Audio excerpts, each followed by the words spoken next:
السلام عليكم. النهاردة هنتكلم عن الأسماء الخمسة. إيه هي الأسماء الخمسة؟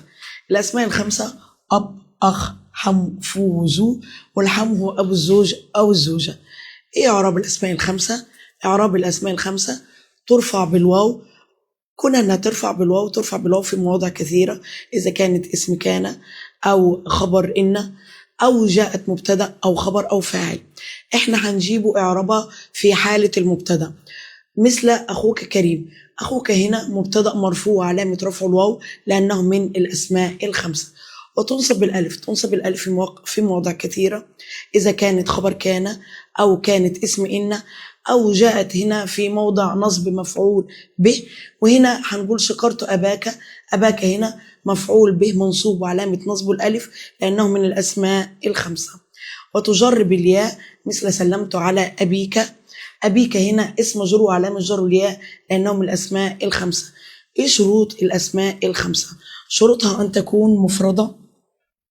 يعني أن تكون مفردة، أنت تأتي بصيغة المفرد، مثل أبوك.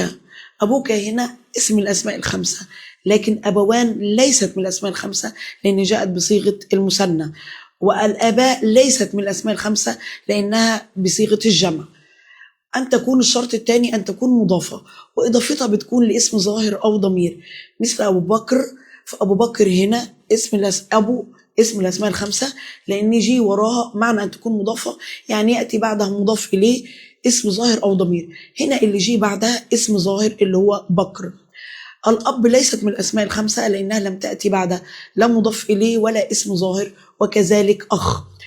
نكمل باقي الشرط ده أن تكون مضافة لغير ياء المتكلم، مثل أبي. أبي دي ليست من الأسماء الخمسة لأن هنا تم إضافتها لياء المتكلم. يبقى شرطي أن تكون مضافة، الإضافة بتاعتها بيكون وراها اسم ظاهر أو ضمير. أما لو جي وراها ياء المتكلم ده هنا مش بتكون اسم الأسماء الخمسة لأن شرطي أن تكون مضافة لغير ياء المتكلم. فأبي وأخي ليست من الأسماء الخمسة. فو بدون ميم، مثل نظف فاك.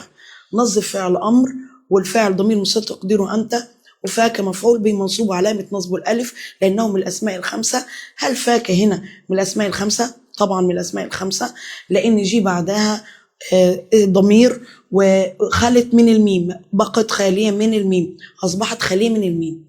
أما نظف فمك فإن فمك هنا ليست من الأسماء الخمسة لاتصال فو بالميم. ذو بمعنى صاحب، أن تكون ذو بمعنى صاحب، مثل قوله تعالى لذي حجر يعني لصاحب عقل. لكن ذي يدي إن مدت الدنيا يدا، ذي هنا ليست من الأسماء الخمسة لأنها بمعنى هذه يدي إن مدت الدنيا يدا. وكده نبقى خلصنا الأسماء الخمسة. والسلام عليكم ورحمة الله وبركاته.